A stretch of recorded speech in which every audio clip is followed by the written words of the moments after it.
పండక్కి రిలీజ్ అవుతున్నందుకు ఎలా ఫీల్ అవుతున్నారు? చిన్నప్పుడు పండక్కి సినిమాలకి వెళ్ళి చూసేవారా? అవును, ఖచ్చితంగా పండుగ రోజున విజయవాడలో నేను విజయవాడలో ఇంటర్ చదువుకున్నా.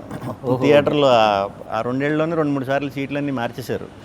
అరిగిపోయేంత అక్కడే కూర్చుని దేగుతూ ఉండేవాడిని మొత్తం. మెయిన్ థియేటర్లో లోకల్ థియేటర్లు ఉంటాయి, ఊరు చివరిలో గంగూరు సైడ్, అది ఆ థియేటర్లో మొత్తం అసలు ఇంకా అదే ఎంటర్టైన్మెంట్ అప్పుడు.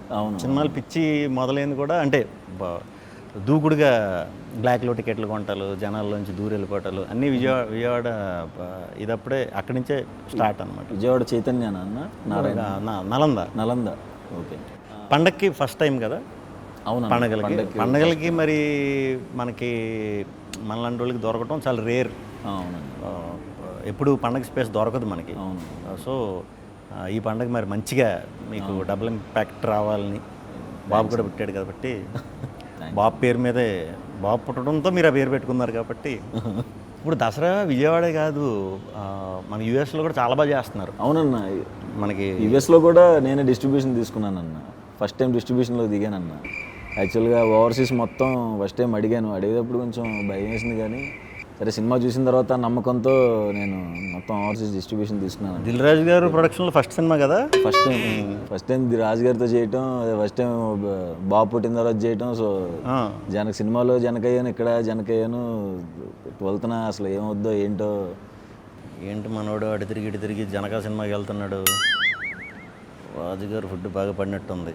ఏం చేసినా ఎలా చేసినా ప్రమోట్ చేద్దాం సినిమా అనే తాపత్రయం బాగుంది. కానీ చాలా నేను స్వాగ్లో జనకనే. ఓహో, అవునా? స్వాగ్లో జనకనే, కాకపోతే ఒక 7-8 సార్లు అవుతాను జనక. ఓహో, 7-8 సార్లు జనక అవుతాను. ఓకే. అలా సినిమా అంతా జనకల గురించే. ఓకే.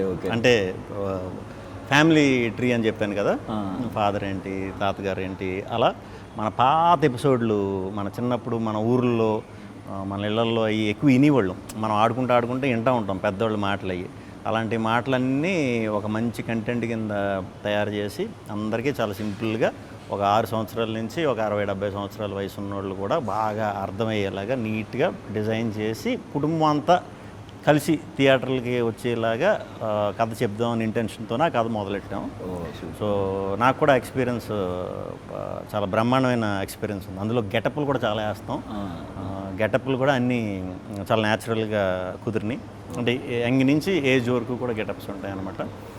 సో స్క్రీన్ ప్లే ఒక రకమైన స్క్రీన్ ప్లే అనమాట. ఒక రకంగా అందరికీ అవైలబుల్ ఉంటుంది, బట్ చాలా కొత్త స్క్రీన్ ప్లే ఉంటుంది. మ్యూజిక్ కూడా వివేక్ సాగర్ చంపేశాడు, అదరగొట్టేశాడు. ఫస్ట్ టైం అన్ని రకాలు సాంగ్స్ ఇవ్వటం జరిగింది, అదరగొట్టాడు వర్క్ వైజ్. కెమెరా వచ్చి వేదరామన్ అని, అసలు మీకు 60s అంటే 60s, 1500 అంటే 1500, ప్రజెంట్ అంటే ప్రజెంట్, 90s అంటే 90s చాలా బాగా తీశాడు. సో ఇన్ని యాంగిల్స్ ఉన్నాయన్నమాట స్వాగ్లో. స్వాగ్ నిక వంశానికి సుస్వాగతం.